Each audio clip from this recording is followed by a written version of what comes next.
नाम बदनाम करने के लिए वो आगे बढ़े हुए। क्या जनता ये समझती नहीं है? हम उनका प्रमाण प्रस्तुत कर चुके हैं। दूध का दूध, पानी का पानी, महीना 2 महीने में न्यायालय करेगा। दबाने की कोशिश करोगे उतना ही हमारा मनोबल बढ़ेगा और हम इस बात को उठाएंगे। माघ मेले से शुरू हुई योगी सरकार और अविमुक्तेश्वरानंद के बीच छिड़ी जुबानी जंग अभी थमी भी नहीं थी कि अब एक नए विवाद और नए बवाल को लेकर शंकराचार्य अविमुक्तेश्वरानंद सरस्वती सुर्खियों में है। इस बार उन पर लगे आरोप बेहद गंभीर और विवादित है। जगत गुरु राम भट्टाचार्य के शिष्य आशुतोष ब्रह्मचारी महाराज ने शंकराचार्य पर शिविर और गुरुकुल की आड़ में नाबालिग बच्चों के यौन शोषण, बाल उत्पीड़न और अवैध गतिविधियों में संलिप्तता जैसे सनसनीखेज आरोप लगाए। इन गंभीर आरोपों पर अब शंकराचार्य अविमुक्तेश्वरानंद ने तीखी प्रतिक्रिया दी है। उन्होंने इसे एक गहरी साजिश बताते हुए कहा कि उनके विरोधी अब नीचता की हद पर उतर आए हैं। जबलपुर केस का जिक्र करते हुए उन्होंने कहा कि जब वहां सफलता नहीं मिली तो अब नए पैंतरे अपनाए जा रहे हैं।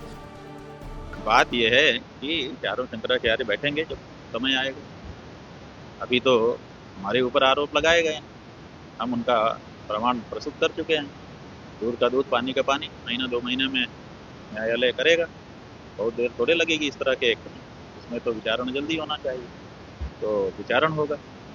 और दूसरी बात यह है कि इस एक्ट में ये नियम कि इस एक्ट में ना तो बच्चे की पहचान को सामने किया जाए, ना तो दूसरे किसी की पहचान को सार्वजनिक किया जाए, फिर भी वो लोग करते चले जा रहे हैं। इसका मतलब है कि वो ये नहीं चाहते हैं कि इसका निराकरण हो, वो ये चाहते हैं कि इनका नाम बदनाम किया।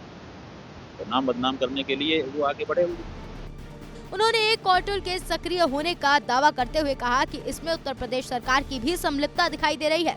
उनके अनुसार ये सब और ज्योतिष पीठ को बदनाम करने के लिए किया जा रहा है, क्योंकि वो गौ माता की रक्षा के लिए निरंतर आवाज उठा रहे हैं, जो सरकार को पसंद नहीं आ रहा। क्या जनता ये समझती नहीं है? जनता सब समझ रही है, सब देख रही है कि तुम क्या कर रहे हो। जो चाहो करो, लेकिन अब तो गाय माता के बारे में सनातनी जनता खड़ी हो रही है और आपको गौ माता को प्रतिष्ठा देनी होगी और गौ हत्या और गौ मांस का व्यापार आपको बंद करना होगा। यही हमारा कहना है और हम आपके इस तरह के किसी भी प्रयास से बिल्कुल भयभीत नहीं हैं। हम आगे बढ़ते चले जाएंगे और दृढ़ता के साथ। जितना हमारे ऊपर आप इस तरह के झूठे आरोप लगाओगे और हमको दबाने की कोशिश करोगे उतना ही हमारा मनोबल बढ़ेगा और हम इस बात को उठाएंगे।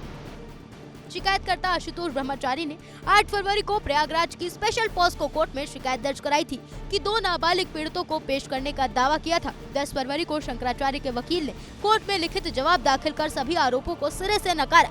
शंकराचार्य के पक्ष में कोर्ट ने साक्ष्य रखे और पॉस्को एक्ट की धारा 22 का हवाला देते हुए बताया कि यह दुर्भावना से लगाए गलत आरोप है। अब कोर्ट ने शिकायतकर्ता को नोटिस जारी किया है।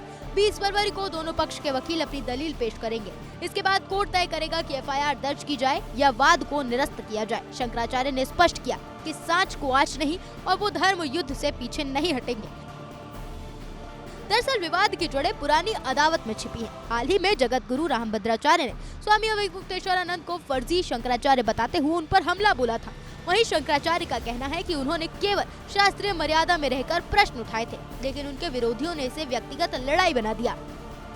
इस तनाव की शुरुआत 18 जनवरी को माघ मेले में मौनी अमावस्या के स्नान के दौरान हुई थी। तब शंकराचार्य को स्नान से रोकने और उनके समर्थकों पर लाठी चार्ज के बाद विवाद बढ़ा था। इसके बाद प्रशासन ने उन्हें शंकराचार्य कहलाने और मेला क्षेत्र खाली करने जैसे नोटिस भी जारी किए थे।